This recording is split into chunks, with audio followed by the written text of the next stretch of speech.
Bonjour à tous, à cheval en patrouille à l'ouest de la réserve de Supayang à Sumatra. Je pars avec l'équipe voir un chemin de patrouille qui vient d'être fait, qui va jusqu'à la limite de la réserve forestière dont je vous avais parlé. Ce qui est génial maintenant avec la réserve de Supayang, c'est qu'on a un vrai corridor entre la réserve et la réserve forestière d'État qui fait plus de 20 000 hectares.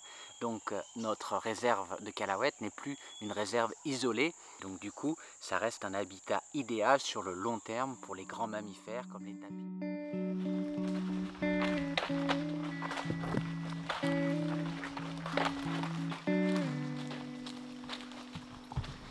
Les chevaux ont du mal à vouloir y aller.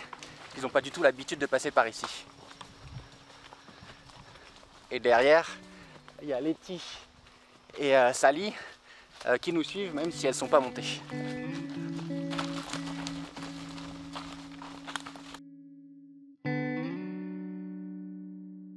Alors inutile de vous répéter pourquoi on fait des patrouilles à cheval. Pour éviter qu'il y ait du bûcheronnage et du braconnage, et à cheval pour ne pas embêter les animaux sauvages.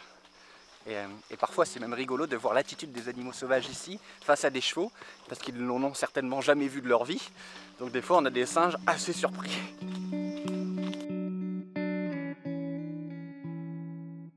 Donc évidemment quand ça devient trop difficile, on descend des chevaux pour les ménager, évidemment.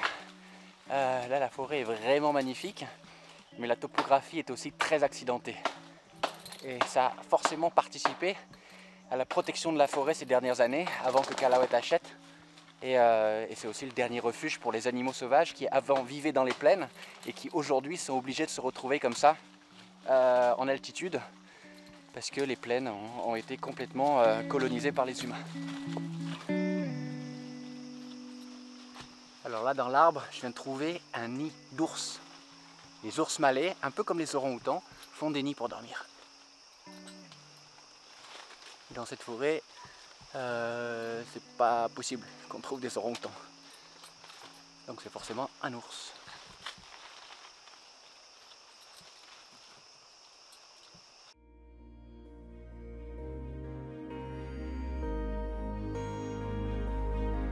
Donc là ça devient tellement problématique pour les chevaux que je pars seul à pied jusqu'à la rivière. Vous l'entendez déjà ?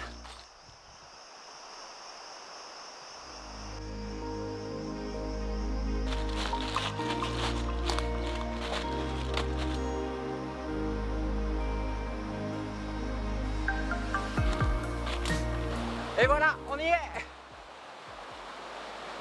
Regardez comme c'est beau! À gauche, la réserve de Calawet. À droite, la réserve forestière. Cette forêt, elle est protégée. J'adore.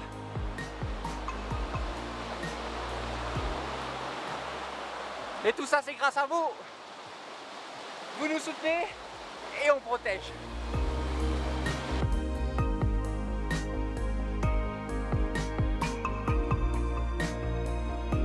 L'importance de protéger cette forêt, c'est évidemment pour protéger la biodiversité, mais sans cette forêt, cette rivière peut-être n'existerait plus et toutes les rizières des villageois en aval ne pourraient plus exister.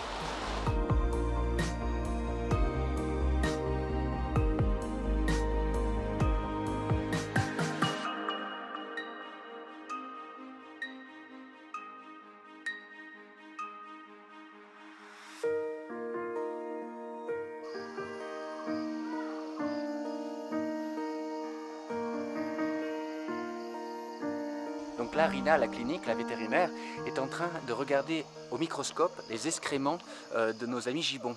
En fait, quotidiennement, on fait des prélèvements pour voir si les animaux ont été infectés par des parasites ou des bactéries, surtout des parasites, pour en fait gérer ces parasites, les traiter s'il y a besoin. C'est très important pour des primates qui, dans la nature, ne descendent jamais au sol. Donc dans la nature, ils sont très rarement au contact de ces parasites. Et j'en profite puisque je suis à la clinique pour vous donner des nouvelles. Il y a environ un an, je vous avais montré une vidéo d'un petit gibbon de Clos, ces petits gibbons tout fragiles.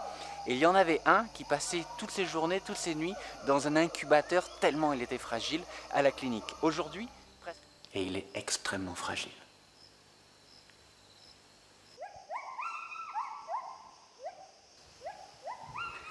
Il a besoin de rester au chaud, c'est pour ça qu'il reste dans un incubateur à la clinique, ici à Calaouette. Il a moins de 6 mois. Dans la nature, il sera encore blotti contre le ventre de sa maman. Aujourd'hui, presque, même plus d'un an plus tard, voilà, il est à l'extérieur de la clinique, toujours sous la surveillance des vétérinaires, mais il a grandi et il peut profiter déjà d'une volière à l'extérieur.